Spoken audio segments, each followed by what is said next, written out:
Hello दोस्तों, स्वागत है आपका अपने चैनल एग्जामिज़ोन पे। तो एक बार फिर से मैं हाजिर हूँ NABARD grade A phase 2 series का पार्ट 19 लेकर। हम लोग 18 पार्ट यहाँ पे डिस्कस कर चुके हैं, साथ ही साथ कुछ स्टैटिक मॉड्यूल कवर किए हैं और एक हमने आत्मनिर्भर भारत अभियान पूरा कवर किया है। देखिए, कुछ मिस्टेक मेरे से हुई हैं, वो मैं धीरे धीरे कवर कर रहा हूँ। लगभग हम लोग 550 क्वेश्चन डिस्कस कर चुके हैं, जिसमें से 12 फैक्ट मैंने आपको गलत बता दिए थे, लेकिन उसमें से कुछ सही करवा दिए। अब 8 से 9 फैक्ट ऐसे बचे हैं जो सिर्फ गलत बचे हैं, वो आने वाली वीडियोस में मैं करेक्ट करवा दूंगा। वो मेरे को याद है, आप निश्चित रहिएगा, मैं भूला नहीं हूँ। आज का पहला क्वेश्चन स्टार्ट करने से पहले मैं आपको बता दूँ, प्रीवियस वीडियो में एक बहुत बड़ा कन्फ्यूज़न क्रिएट हो गया था मेरी तरफ से। मैंने एक क्वेश्चन 2 बार कवर कर लिया, जिसकी वजह से कन्फ्यूज़न क्रिएट हो गया। मैंने आपको पढ़ाया प्रीवियस वीडियो में प्रधानमंत्री किसान सम्मान निधि। मैंने आपको पिछले वीडियो में ये बता दिया कि इसके लिए फ़ंड 75,000 करोड़ एलोकेट हुआ है। सही बताया मैंने, 75,000 फ़ंड एलोकेट हुआ था, 75,000 करोड़। लेकिन उससे पहले की वीडियो में मैं आपको ये बता चुका था कि बजट एलोकेशन इसके लिए 54,300 करोड़ हुआ है, इसके फ़ंड जो अनाउंसमेंट हुआ था उससे 27% कम है। इसका मतलब कन्फ्यूज़न मैंने क्रिएट ये कर दिया कि एक बार मैंने कंप्लीट करवा दिया था, अब दोबारा नहीं करवाना चाहिए था। लेकिन मैं आपको बता दूं, प्रधानमंत्री किसान सम्मान निधि ये स्कीम जब अनाउंस की गई थी तो बताया गया था 75,000 करोड़ का खर्चा आएगा प्रधानमंत्री किसान सम्मान निधि पे। लेकिन जब बजट आया तो उसमें सिर्फ 54,300 करोड़ ही सैंक्शन किए गए प्रधानमंत्री किसान सम्मान निधि के लिए। तो ये ओरिजिनल वैल्यू है जो प्रधानमंत्री किसान सम्मान निधि को एलोकेट किए गई, लेकिन अनाउंसमेंट इतने का हुआ था। तो ओरिजिनल वैल्यू कितनी कम थी? 27%। ये मैं पिछले वीडियो में आपको कवर करवा चुका हूँ, तो आप प्लीज़ कन्फ्यूज़न दूर कर लीजिएगा। जो 75,000 है वो अनाउंसमेंट है, बजट एलोकेशन कितना है तो 54,300 करोड़, और हमेशा बजट एलोकेशन को ही सही माना जाता है। तो आप प्लीज़ वो कन्फ्यूज़न दूर कर लीजिएगा। उसके अलावा एक छोटी सी मिस्टेक है जो मेरी प्रीवियस वीडियो की है, आप उसको भी यहीं सही कर लीजिए। मैंने khadi and village industries commission ये पढ़ा था मैंने आपको, तब मैंने आपको बताया था khadi and village industries commission का एक्ट 1956 में पास हुआ था और स्थापना भी 1956 में हुई थी। लेकिन स्थापना के विषय में मैं गलत बोल गया था आपको, स्थापना अप्रैल 1957 में हुई थी। ये आरटीआई एक्ट से पता चला था, तो मेरे को थोड़ा सा कन्फ्यूज़न हो गया था उस दौरान, इसलिए गलत हो गया था। तो आप सिर्फ ये करेक्ट कर लीजिएगा, एक्ट 1956 में ही पास हुआ था, लेकिन स्थापना अप्रैल 1957 में हुई थी। आज की सीरीज स्टार्ट करते हैं। प्रधानमंत्री लघु व्यापारी मानधन योजना, इसके लिए कितना बजट सैंक्शन किया गया था? देखिए, थोड़ा सा पुरानी स्कीम है। इसके लिए फिनंशियल ईयर 2019-20 में 750 करोड़ बजट एलोकेट किया गया था। आप सभी को पता है, हमारी फिनांस मिनिस्टर निर्मला सीतारमण जी ने प्रधानमंत्री लघु व्यापारी मानधन योजना इस स्कीम का अनाउंसमेंट किया था और 750 करोड़ रुपए जो है एलोकेट किए थे। लेकिन ये स्कीम लॉन्च कब की गई थी? तो सितंबर 2019 में इसको लॉन्च किया गया था। फैक्ट क्या इंपॉर्टेंट है, इस मिनिस्ट्री को जो है ministry of labour and employment के अंतर्गत ये लॉन्च किया गया था।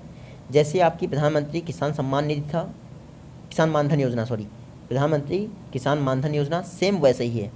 18 से 40 वर्ष के स्मॉल जो ट्रेडर्स हैं, शॉपकीपर्स हैं, वो इसमें पार्टिसिपेट कर सकते हैं, लेकिन उनका एनुअल टर्नओवर 1.5 करोड़ से ऊपर नहीं होना चाहिए, ये एक कंडीशन है। आपने पार्टिसिपेट कर लिया, उसके बाद 60 ईयर्स जैसे हो जाएंगे आपको 3,000 रुपीज़ का मंथली पेंशन दिया जाएगा। जितना आप कंट्रीब्यूशन करेंगे सेम उतना ही गवर्नमेंट कंट्रीब्यूशन करेगी, आप देखिएगा। पर्पज़ क्या है? पर्पज़ है लगभग 3 करोड़ छोटे व्यापारियों को पेंशन स्कीम का फ़ायदा देना। तो आप सभी को पता है, हमारे जो छोटे दुकानदार या शॉपकीपर होते हैं उनको जो है आफ्टर 60 ईयर्स रुपए की यानी फिनंशियल क्राइसिस उनके पास आता है। तो इसीलिए प्रधानमंत्री लघु व्यापारी मानधन योजना लॉन्च की गई। इसकी मिनिस्ट्री आप जरूर याद रखिएगा, ministry of labour and employment. उसके अलावा ये जो प्रधानमंत्री लघु व्यापारी मानधन योजना है, इसमें पेंशन फंड मैनेजमेंट का काम तो कौन देखेगा, यानी इम्प्लीमेंटिंग एजेंसी कौन होगी? तो एलआईसी इसके इम्प्लीमेंटेशन का सारा काम देखेगी। पेंशन फंड मैनेजर के तौर पे कार्य करेगी प्रधानमंत्री लघु व्यापारी मानधन योजना के लिए। एक्चुअली एलआईसी जो है वो जितनी भी ऐसी स्कीम है पेंशन फंड की, इस समय वही मैनेजमेंट का काम कर रही है।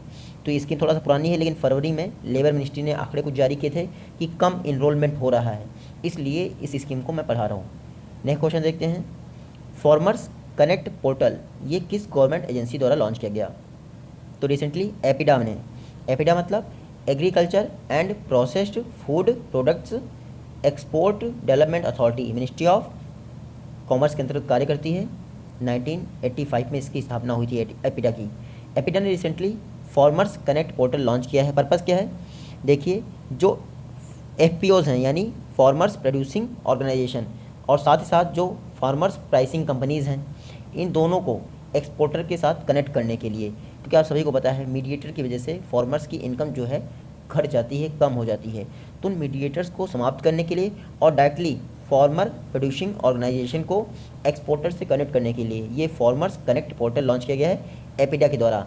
और एपिडा मिनिस्ट्री ऑफ कॉमर्स के अंतर्गत कार्य करती है, एग्रीकल्चर मिनिस्ट्री में नहीं।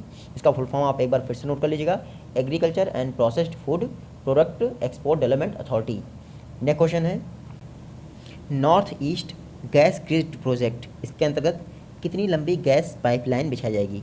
जो North East Gas Grid Project है, इसके अंतर्गत टोटल 1656 यानी लगभग 1656 किलोमीटर की गैस पाइपलाइन बिछाई जाएगी। गवर्नमेंट ऑफ इंडिया ने टोटल 5559 यानी कि लगभग 5559 करोड़ रुपये यानी 5559 करोड़ रुपये प्रोवाइड कर दिए हैं। ये जो North East Gas Grid Project है, इसकी टोटल कॉस्ट कितनी है? 9265 करोड़, और गवर्नमेंट ने कितना प्रोवाइड किया है? 5559 करोड़, लगभग 60% अमाउंट जो है प्रोवाइड कर दिया है। ये जो आपका north East Gas Grid Project है, इसको इम्प्लीमेंट कौन कर रहा है? तो इसको इम्प्लीमेंट कर रहा है इंद्रधनुष गैस ग्रिड लिमिटेड। ये देखिए एक जॉइंट वेंचर है, जैसे IOCL हुआ, आपका ONGC हुआ, इन सबका मिला के जॉइंट वेंचर है। ये जो है नॉर्थ ईस्ट जो आपके स्टेट हैं, लगभग 8 स्टेट्स में, ये आपका PNG यानी piped natural gas connection provide करेगा हाउस होल्ड लेवल पर, यानी लोगों को, और साथ ही साथ CNG गैस के भी कनेक्शन प्रोवाइड करेगा। तो आप याद रखिएगा, north East Gas Grid project ये किस प्रोजेक्ट का पार्ट है? तो आप सभी को पता है ऊर्जा गंगा प्रोजेक्ट। ऊर्जा गंगा प्रोजेक्ट को प्राइम मिनिस्टर मोदी जी ने अक्टूबर 2016 में लॉन्च किया था, वाराणसी में लॉन्च किया था। इसके तहत ईस्टर्न इंडिया में यानी पूर्वी भारत में ओडिशा तक टोटल 2540 किलोमीटर यानी 2540 किलोमीटर लंबी गैस पाइपलाइन बिछानी थी, और 20 लाख लोगों के घरों में यानी 20 लाख हाउस होल्ड को PNG कनेक्शन प्रोवाइड करना था। और जो आपका ऊर्जा गंगा प्रोजेक्ट है, उसकी इम्प्लीमेंटिंग एजेंसी कौन सी? GAIL, Gas Authority of India Limited, कुछ ऐसी फुल फॉर्म है इसका, आप देख लीजिएगा। तो जो ऊर्जा गंगा प्रोजेक्ट है उसको गेल इम्प्लीमेंट करेगी, और जो आपका north East Gas Grid Project है उसको इंद्रधनुष गैस ग्रिड नामक एक ज्वाइंट वेंचर बनाया गया है, वो इम्प्लीमेंट करेगा। इन दोनों प्रोजेक्ट में आप फ़र्क समझ लीजिएगा। जो आपका north East Gas Grid Project है वो ऊर्जा गंगा प्रोजेक्ट का एक पार्ट है, आप इतना याद रखिएगा। नेक्स्ट क्वेश्चन देखते हैं, global social mobility index GSMI 2020 किसके द्वारा रिलीज़ किया गया? तो ये फर्स्ट टाइम रिलीज़ हुआ है ये इंडेक्स, आप देखिएगा। वर्ल्ड इकोनॉमिक फोरम ने अपनी 50वीं यानी 50th जो दावोस समिट हुई, उस दौरान ग्लोबल सोशल मोबिलिटी इंडेक्स जारी किया। ये सोशल मोबिलिटी इंडेक्स है क्या? सामाजिक आदान प्रदान, यानी लोग एक दूसरे से कितना शेयर करते हैं अपनी फीलिंग्स। हमारे यहाँ आप जानते हैं ना कि अगर एक मुस्लिम है तो वो चाहता है उसके पड़ोस में दूसरा मुस्लिम ही हो, अगर एक हिंदू है तो वो चाहता है हिंदू ही हो, और साथ ही साथ अगर अपर कास्ट है तो इवन यहाँ तक भी ये चाहते हैं कि अपर कास्ट ही हो, लोअर कास्ट वाले लोअर कास्ट। तो ये है सोशल मोबिलिटी हमारे इंडिया में इस लेवल तक कम हो गई है। तो इस सोशल मोबिलिटी को मापने के लिए वर्ल्ड इकोनॉमिक फोरम ने ग्लोबल सोशल मोबिलिटी इंडेक्स जारी किया है। टोटल 82 कंट्रीज़ का एनालिसिस किया गया है, जिसमें इंडिया की रैंकिंग आई है 76 प्लेस पे। यानी आप देख लीजिए सोशल मोबिलिटी हमारे यहाँ कितनी हद तक कम है। ये ग्लोबल सोशल मोबिलिटी इंडेक्स में टॉप किसने किया है?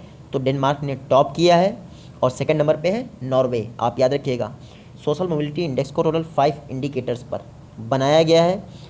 5 इंडिकेटर्स मैं बता देता हूँ आपको, जैसे हेल्थ, एजुकेशन, टेक्नोलॉजी, वर्क, और लास्ट है प्रोटेक्शन एंड इंस्टीट्यूशन। क्या? Protection and institution. ये है आपके 5 इंडिकेटर जो सोशल मोबिलिटी इंडेक्स को तैयार करने में मदद करते हैं। वर्ल्ड इकोनॉमिक फोरम ने इसको बनाया है, बाकी आप सभी को पता है। यह क्वेश्चन है, चाइल्डहुड निमोनिया पर वर्ल्ड की फर्स्ट कॉन्फ्रेंस किस कंट्री में ऑर्गेनाइज हुई? तो चाइल्डहुड निमोनिया पर वर्ल्ड की फर्स्ट कॉन्फ्रेंस स्पेन में ऑर्गेनाइज हुई। स्पेन के किस शहर में? तो बार्सिलोना में। इस चाइल्डहुड निमोनिया पर ऑर्गेनाइज होने वाली कॉन्फ्रेंस का थीम क्या था? थीम था फाइटिंग फॉर ब्रीथ। देखिए, निमोनिया आप सबको पता है बैक्टीरिया से होने वाला एक रोग है। ये जो है आपके बच्चे होते हैं उनके लंग्स को इन्फेक्ट कर देता है, जिससे उनको रिस्पायरेटरी प्रॉब्लम हो जाती है और उनकी डेथ हो जाती है। इंडिया में जो अंडर 5 मोर्टेलिटी रेट है, अंडर 5 मोर्टेलिटी रेट, उसमें 14% निमोनिया की वजह से होता है। तो आप देख सकते हैं।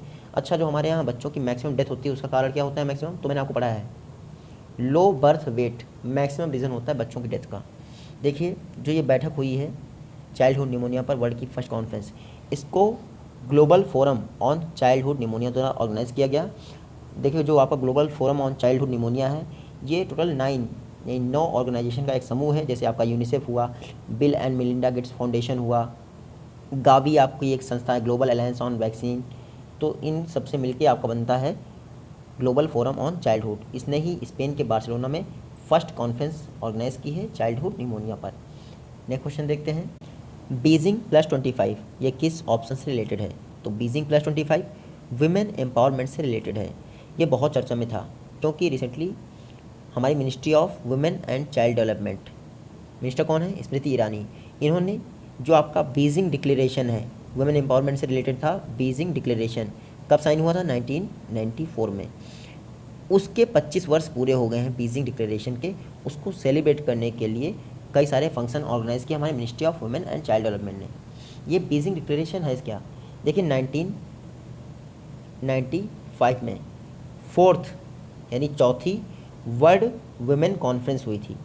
आपने यहाँ देखिएगा, वर्ल्ड वुमेन कॉन्फ्रेंस हुई थी 4th, कब, 1995 में बीजिंग में।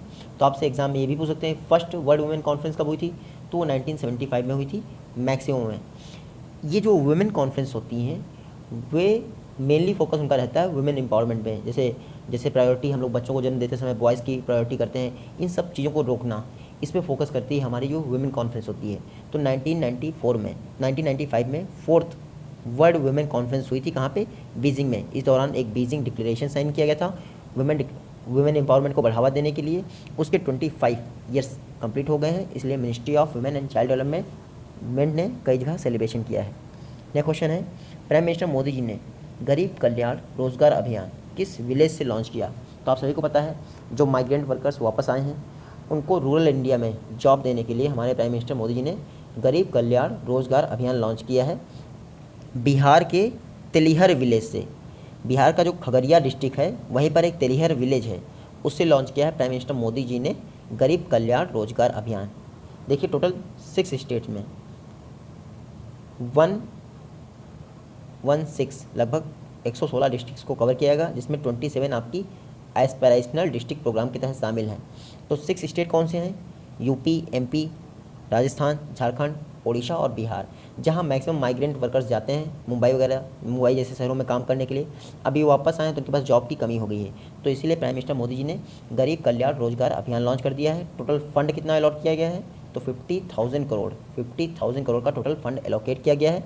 आप याद रखिएगा, 12 यानी टोटल 12 मिनिस्ट्रीज़ इसमें पार्टिसिपेट कर रही हैं और 25 डिफरेंट फील्ड में लोगों को काम दिए जाएंगे। तो आप याद रखिएगा 125 दिनों का काम दिया जाएगा, कितने दिनों का, तो 125 दिनों का काम दिया जाएगा प्रधानमंत्री गरीब कल्याण रोजगार अभियान में। ये सारे फैक्ट कवर हो गए हैं। देखते हैं नेक्स्ट क्वेश्चन, आपको बताना है एमएसएमई की न्यू डेफिनेशन के अनुसार। अब मैंने जो प्रीवियस वीडियो करवाया था उसमें मैंने आपको बताया था जो फिनांस मिनिस्टर ने एमएसएमई की डेफिनेशन दी थी उसके अनुसार मैंने आपको बता दिया था। बाद में एक नई डेफिनेशन आई एमएसएमई की, जो कि हमारे एमएसएमई मिनिस्टर नितिन गडकरी ने अनाउंस की। तो आपको बताना है 1 करोड़ तक का इन्वेस्टमेंट मैक्सिमम और 5 करोड़ तक का टर्नओवर, ये कंपनी किस कैटेगरी में आएगी। तो देखिए, एमएसएमई की नई परिभाषा के अनुसार 1 करोड़ तक का इन्वेस्टमेंट और 5 करोड़ तक का टर्नओवर, ये कंपनी माइक्रो इंटरप्राइजेस के अंतर्गत आएगी। तो आप नोट कर लीजिएगा। देखिए, इन्वेस्टमेंट और टर्नओवर, अगर 1 करोड़ इन्वेस्टमेंट है और 5 करोड़ टर्नओवर है तो आप माइक्रो में आएंगे। अगर आपका 10 करोड़ इन्वेस्टमेंट है और 50 करोड़ टर्नओवर है तो आप स्मॉल में आएंगे।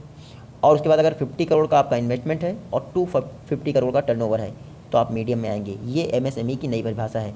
इसी तरह आप आई और टी करके लिख लीजिए, 1 to 5 crore, 10 to 50 crore, 50 to 25 crore, ये है नया क्राइटेरिया एमएसएमई का। देखिए, 2006 में एमएसएमई एक्ट पास हुआ था, तब पहली बार एमएसएमई की परिभाषा तय हुई थी। अब आफ्टर 14 ईयर यानी 14 वर्षों बाद एमएसएमई की परिभाषा में चेंज हुआ है। तो आप ये जरूर याद रखिएगा, इंडिया में जो एमएसएमई सेक्टर है वो जो आपका लगभग इंडिया की जीडीपी में 30% 30% कंट्रीब्यूट करता है। साथ ही साथ जो आपका एक्सपोर्ट है उसमें 50% कंट्रीब्यूट करता है हमारा एमएसएमई सेक्टर। तो आप इतना जरूर याद रखिएगा। और लगभग 11 करोड़ लोगों को, कई जगह 12 करोड़ भी लिखा होगा, लगभग 11 करोड़ लोगों को एम्प्लॉयमेंट भी प्रोवाइड करता है एमएसएमई सेक्टर। तो एमएसएमई की नई परिभाषा मैंने आपको बता दी, 1 to 5, फिर 10 to 50 और बाद में लास्ट में है 50 to 250 करोड़। ये एमएसएमई की नई परिभाषा है। नेक्स्ट क्वेश्चन है, गवर्नमेंट ऑफ इंडिया ने इलेक्ट्रॉनिक इंडस्ट्री को बूस्ट करने के लिए कितनी इंसेंटिव स्कीम्स लॉन्च की हैं? तो रिसेंटली गवर्नमेंट ऑफ इंडिया ने, या फिर ये कहें ministry of electronics and information technology यानी रविशंकर प्रसाद जी ने 3 इंसेंटिव स्कीम लॉन्च की हैं इलेक्ट्रॉनिक इंडस्ट्रीज़ के लिए। और टोटल फंड एलोकेट किया, कितना एलोकेट किया है? तो 48,000 का जो है फंड एलोकेट किया है इन तीनों स्कीम को। 3 स्कीम है क्या? प्रोडक्शन लिंक्ड इंसेंटिव स्कीम, यानी जितना आपका प्रोडक्शन होगा उस हिसाब से आपको इंसेंटिव प्रोवाइड किया जाएगा। उसके अलावा दूसरी स्कीम है SPECS, मतलब scheme for promotion of manufacturing of electronics component and semiconductor, ये SPECX का फुल फॉर्म है। उसके अलावा थर्ड स्कीम है मॉडिफाइड इलेक्ट्रॉनिक्स मैन्युफैक्चरिंग क्लस्टर्स, ये 3 स्कीम है। इसके लिए इन्होंने इलेक्ट्रॉनिक इंसेंटिव स्कीम लॉन्च की है हमारे जो रविशंकर प्रसाद जी हैं। टोटल 3 इंसेंटिव स्कीम है और 48,000 करोड़ का फंड एलोकेट किया है तीनों स्कीम के लिए।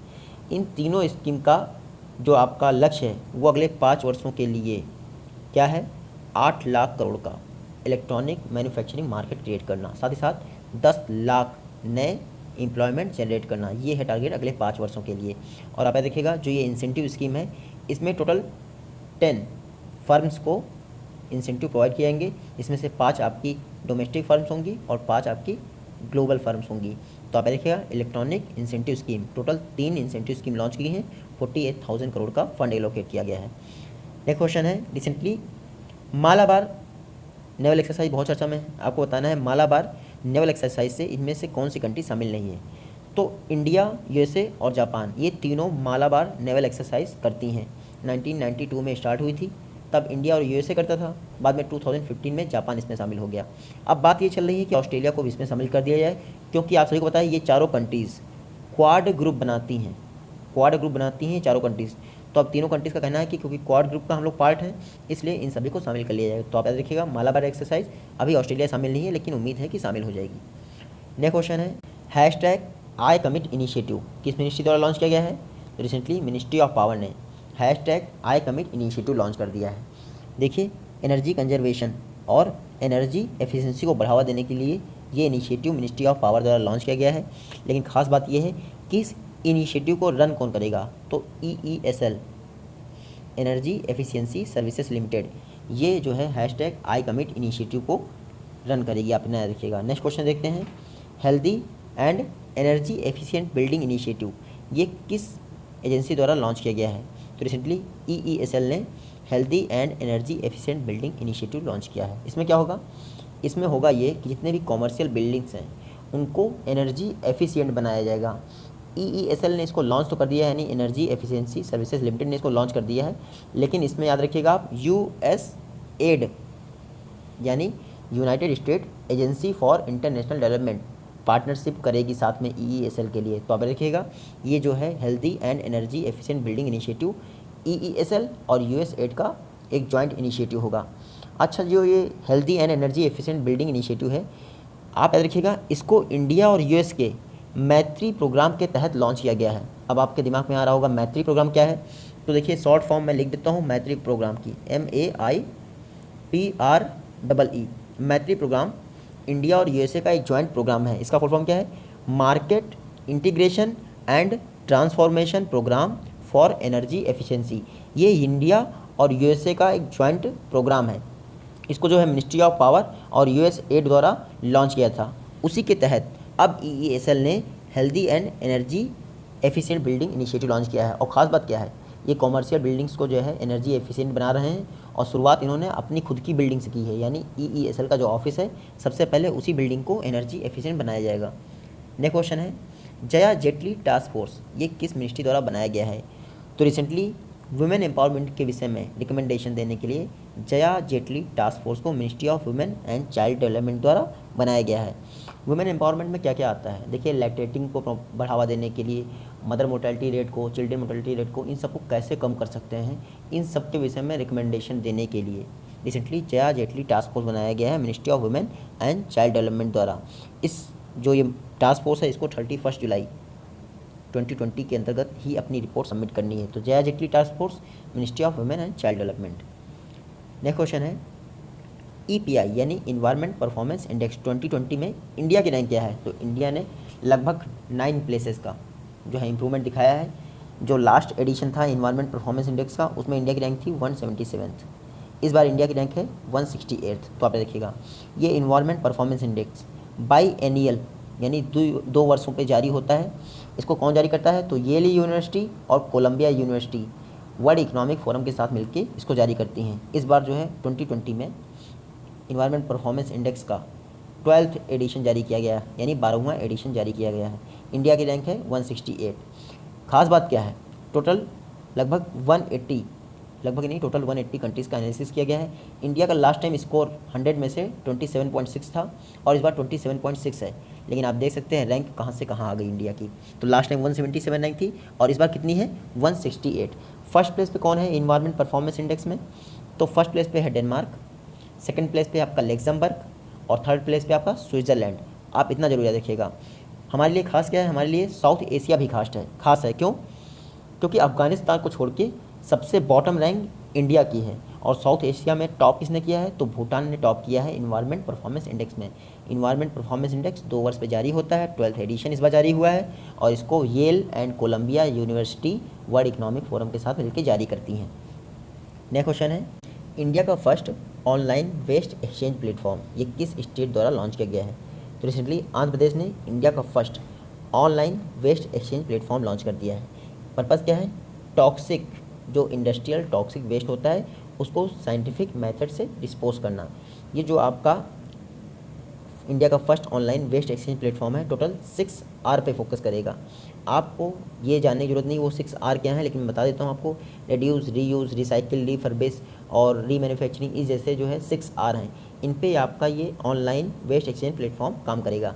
ये जो आंध्र प्रदेश गवर्नमेंट ने इंडिया का first online waste exchange platform launch किया है, इसको रन करने का काम कौन करेगा, तो आंध्र प्रदेश गवर्नमेंट की इन्वायरमेंट मैनेजमेंट कॉर्पोरेशन इसको रन करेगी। आप देखिएगा। नेक्स्ट क्वेश्चन है तुरंत कस्टम प्रोग्राम इंडिया के कितने शहरों में CBIC ने लॉन्च किया है। तो रिसेंटली CBIC ने 2 शहरों में, बेंगलुरु और चेन्नई में तुरंत कस्टम प्रोग्राम लॉन्च किया है। पर्पज़ क्या है, पेपरलेस और कॉन्टैक्टलेस कस्टम क्लियरेंस प्रोवाइड किया जाए लोगों को। देखिए कोरोना वायरस चल रहा है तो फिजिकल टच को जितना भी दूर किया जाए उसके लिए सारे इनिशिएटिव लाए जा रहे हैं इंडिया में। तो उसी इनिशिएटिव के तहत एक कदम लाया गया है तुरंत कस्टम प्रोग्राम। CBIC का प्रोग्राम है central board for indirect access and custom. इसके तहत 2 शहरों में बेंगलुरु और चेन्नई में पेपरलेस कस्टम क्लियरेंस प्रोवाइड किए जाएंगे। तो आप देखिएगा। नेक्स्ट क्वेश्चन है लेटेस्ट सेंसर के अनुसार एशियाटिक लायंस पॉपुलेशन कितना बढ़ गई है। तो लेटेस्ट सेंसस के अनुसार एशियाटिक लायंस की पॉपुलेशन इंडिया में 29% बढ़ गई है। 2015 में इंडिया में 523 एशियाटिक लायन थे, जब 2020 में बढ़ के ये कितने हो गए 674, यानी 29% पॉपुलेशन बढ़ गई है। तो टोटल 674 यानी 674 एशियाटिक लायंस हैं। आप सभी को पता है एशियाटिक लायंस सिर्फ इंडिया में पाए जाते हैं और इंडिया में भी सिर्फ कहाँ पाए जाते हैं, गिर नेशनल पार्क गुजरात में पाए जाते हैं। देखिए 5 वर्षों पर एशियाटिक लायंस का सेंसस होता है। इस बार कोरोना वायरस चल रहा था तो जो आपका एशियाटिक लायंस है उसका सेंसस कंडक्ट करने के लिए पूनम अवलोकन मेथड का यूज़ किया गया। कौन से मेथड का, पूनम अवलोकन मेथड का यूज़ किया गया। इसमें क्या होता है, फुल मून लाइट वाली जो रातें होती है उसमें एशियाटिक लायंसेस जो आपके लायंस हैं उनका सेंसस कंडक्ट करवाया गया। तो इस बार का जो एशियाटिक लायन सेंसस है टोटल पॉपुलेशन कितनी आई है 674। लास्ट टाइम से देखा जाए तो 29% की ग्रोथ देखी गई है। एशियाटिक लायंस का साइंटिफिक नेम क्या है, तो पैंथेरा लियो पर्सिका ये एशियाटिक लायंस का साइंटिफिक नेम है। इंडिया में पहली बार जो एशियाटिक लायंस का सेंसस हुआ था वो 1936 में हुआ था, जो जूनागढ़ के महाराज हैं उनके द्वारा, लेकिन तब जो है रेगुलर नहीं होता था और कोई डॉक्यूमेंटेड जो उसका प्रूफ नहीं है। 1965 से रेगुलर गुजरात फॉरेस्ट डिपार्टमेंट जो है एशियाटिक लायंस का सेंसस कर रहा है। तो अब देखिएगा। नेक्स्ट क्वेश्चन देखते हैं।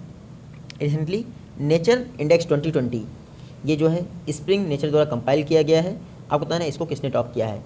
तो नेचर इंडेक्स में उन कंट्रीज़ की रैंकिंग की जाती है जिन्होंने मैक्सिमम साइंस जर्नल यानी साइंस रिसर्च पब्लिश किए हैं।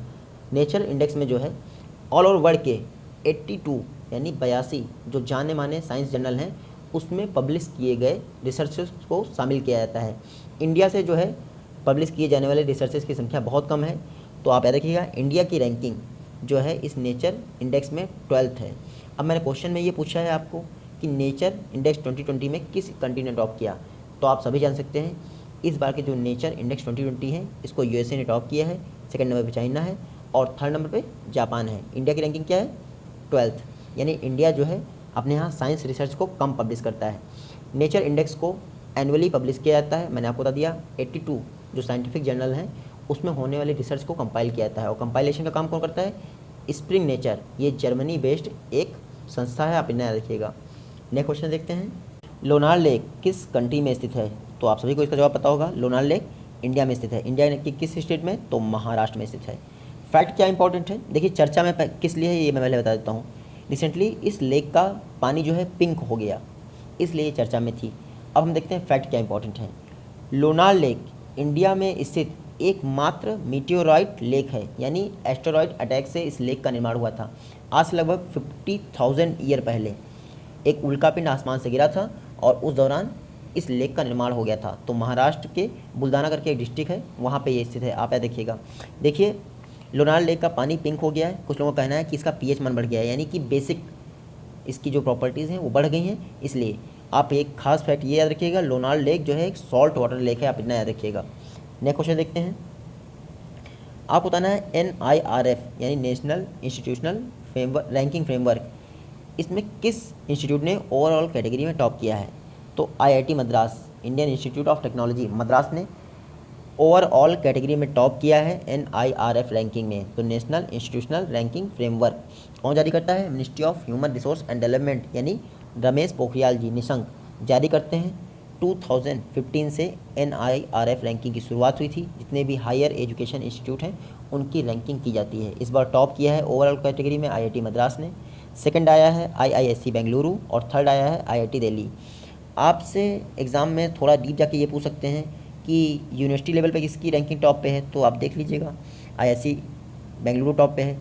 आपसे अगर ये पूछें कि इंजीनियरिंग कैटेगरी में तो IIT मद्रास टॉप पे है, मैनेजमेंट कैटेगरी में तो IIT अहमदाबाद टॉप पे है, फार्मेसी की कैटेगरी में तो जामिया हमदर्द यूनिवर्सिटी टॉप पे है, कॉलेज कैटेगरी में बिरांडा हाउस जो दिल्ली यूनिवर्सिटी का कॉलेज है वो टॉप पे है, मेडिकल कैटेगरी में तो एम्स न्यू दिल्ली ये तो टॉप पे हो गई, लॉ वाले में आपका national law school of India university Bengaluru में जो स्थित है वो टॉप पे है, आर्किटेक्चर फील्ड में IIT खड़गपुर टॉप पे है और डेंटल फील्ड में मौलाना आज़ाद इंस्टीट्यूट ऑफ डेंटल साइंसेस ये टॉप पे है। तो ये खास बात है, आप याद देखिएगा टोटल 6 पैरामीटर्स पे जो है आपका NIRF रैंकिंग प्रिपेयर की जाती है ministry of human resource and development के द्वारा। नेक्स्ट क्वेश्चन देखते हैं, IFLOW यानी integrated flood warning system India के किस शहर में लॉन्च किया गया है, रिसेंटली मुंबई में IFLOW ये एक फ्लड वार्निंग सिस्टम है, इंस्टॉल किया गया है मुंबई में। देखिए मुंबई इंडिया का सेकंड सिटी हो गया है जहाँ पर कोई फ्लड वार्निंग सिस्टम स्थापित किया गया है। इससे पहले कहाँ स्थापित किया गया था, तो चेन्नई में इंडिया का फर्स्ट फ्लड वार्निंग सिस्टम स्थापित किया गया था, आप याद रखिएगा। IFLOW को डेवलप किसने किया है, आपसे एग्जाम में पूछ सकते हैं, तो ministry of earth sciences, minister कौन है, doctor Harshvardhan, ministry of earth sciences ने इसको डेवलप किया है। और इसके देख रेख का काम, मैनेजमेंट का काम कौन करेगा, तो ग्रेटर मुंबई म्यूनिसिपल कॉरपोरेशन इसके मैनेजमेंट का काम करेगा। तो IFLOW यानी integrated flood warning system Mumbai में लॉन्च कर दिया गया है। इसके अलावा कुछ और ऐप हैं, जैसे मैं बता दूँ TS वेदर ऐप, ये वेदर की जानकारी प्रोवाइड करने के लिए तेलंगाना फार्मर्स के लिए लॉन्च किया गया है तेलंगाना गवर्नमेंट के द्वारा। एक और ऐप है मेघ संदेश, करंट अफेयर्स में मैंने पढ़ाया, हालांकि मेघ संदेश जो है बेंगलुरु में लॉन्च किया गया है, तो आप ये भी याद रखिएगा, रियल टाइम वेदर वार्निंग के लिए मेघ संदेश लॉन्च किया गया है। नेक्स्ट क्वेश्चन है, वर्ल्ड फूड प्राइज 2020 पाने वाले सेकेंड इंडियन कौन है, तो रतन लाल जी को 2020 का वर्ल्ड फूड प्राइज़ मिला है, आप देखिएगा।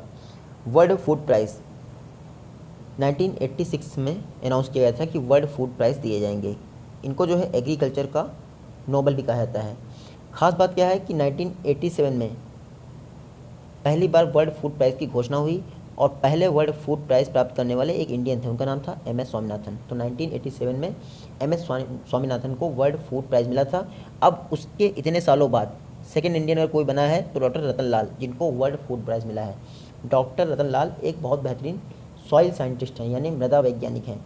इनकी सॉइल रिसर्च से लगभग 50 करोड़ किसानों को फ़ायदा हुआ है, इसलिए इनको इस बार वर्ल्ड फूड प्राइज़ 2020 दिया गया है। वर्ल्ड फूड प्राइज़ फाउंडेशन द्वारा दिया जाता है। ये USA में स्थित है, आप इतना याद रखिएगा। इस वर्ल्ड फूड प्राइज़ के तहत $250,000 का प्राइज़ दिया जाता है, आप इतना याद रखिएगा। कैश रिवॉर्ड दिया जाता है, कहने का मतलब ये है। नेक्स्ट क्वेश्चन देखते हैं।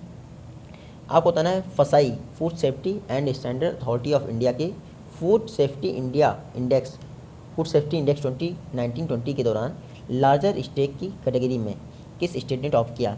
तो फसाई food safety and standard authority of India ने सेकंड एडिशन जारी किया है फूड सेफ्टी इंडेक्स का। इस बार जो है लार्जर स्टेट की कैटेगरी में गुजरात ने टॉप किया है, सेकंड आया है आपका तमिलनाडु और थर्ड आया है आपका महाराष्ट्र। देखिए जो ये फूड सेफ्टी इंडेक्स है, खाद्य सुरक्षा इंडेक्स, इसको फसाई लास्ट टाइम से जारी कर रहा है, ये सेकंड टाइम जारी किया है।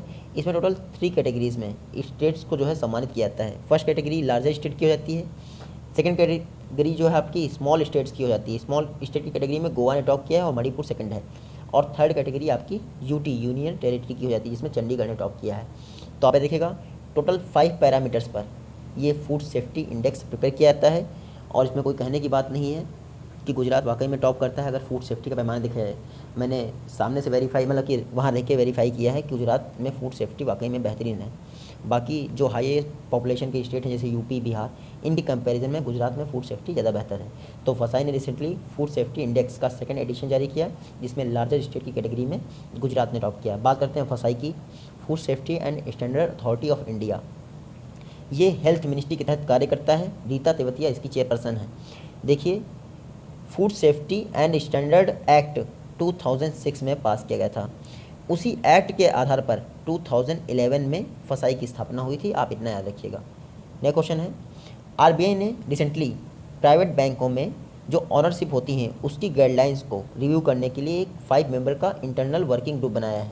आपको बताना है इसके चेयरपर्सन कौन हैं। तो प्राइवेट बैंक में जो ऑनरशिप होती है उसके रिव्यू के लिए RBI ने पी के मोहंती की अध्यक्षता में एक 5 मेंबर का इंटरनल वर्किंग ग्रुप बनाया है। ये जो पी के मोहंती ग्रुप या कमेटी है, ये RBI को सजेस्ट करेगी कि प्राइवेट बैंकों में जो ऑनरशिप होती है उनका टेन्योर कितना होना चाहिए, उनका मैक्सिमम एज लिमिट क्या होनी चाहिए काम करने की, तो इन सब पे रिकमेंडेशन करेगी। अभी आप सभी को पता है जो हमारी पब्लिक सेक्टर बैंक होती हैं उनके जो ऑनरशिप होते हैं उनका रिकमेंडेशन कौन देता है, bank board bureau finance ministry को रिकमेंड करता है। बाद में कैबिनेट कमेटी ऑन अपॉइंटमेंट, जिसके चेयरपर्सन होते हैं प्राइम मिनिस्टर मोदी, मतलब PM होते हैं, वो अपॉइंट कर देता है। प्राइवेट सेक्टर में जो ऑनर अपॉइंट होते हैं, CEOs हुए, डायरेक्टर हुए, उनको अपॉइंटमेंट का काम अभी भी RBI देखती है। तो रिसेंटली PK मोहंती की अध्यक्षता में 5 मेंबर पैनल बनाया है प्राइवेट सेक्टर बैंक में जो ऑनरशिप गाइडलाइंस हैं उनको रिव्यू करने के लिए। PK मोहंती कमेटी को 30 यानी 30 सितंबर 2020 तक अपनी रिपोर्ट भी सबमिट करनी है, आप इतना याद रखिएगा। आज का लास्ट क्वेश्चन है, उकाई डैम, ये बहुत चर्चा में है इस समय। मैं बताता हूँ क्यों चर्चा में है, लेकिन आप ये बताइए कि ये किस स्टेट में है। देखिए उकाई डैम गुजरात में स्थित है। चर्चा में इसलिए है क्योंकि जब से ये बना है तब से लेकर आज तक कभी भी इसका वाटर लेवल 319 फीट के आसपास नहीं गया, लेकिन इसके कंस्ट्रक्शन की पूरी हिस्ट्री में यानी 1972 जब से बना है, लगभग 46 या 48 ईयर्स के आसपास हो रहे हैं, तब से लेकर आज तक पहली बार इसका जो है वाटर लेवल 319 फीट के ऊपर चला गया। देखिए जो उकाई डैम है इसको आप वल्लभ सागर डैम के नाम से भी जानते हैं। गुजरात का सेकंड लार्जेस्ट डैम है। फर्स्ट कौन सा है, सरदार सरोवर डैम, और Ukai dam second largest dam है, इसको वल्लभ सागर के नाम से भी जानते हैं। कौन सी रिवर पे स्थित है, तो ताप्ती रिवर पे स्थित है, और ये जो सूरत आपका सिटी है ये भी ताप्ती रिवर के किनारे ही बसा हुआ है। तो उकाई डैम इसलिए चर्चा में है क्योंकि आज तक कभी भी इसका वाटर लेवल 319 फीट नहीं गया है, लेकिन फर्स्ट टाइम चला गया है। देखिए कल फिर से मिलते हैं आपके नेक्स्ट पार्ट के साथ, तब तक के लिए take care, goodbye and Jai Hind.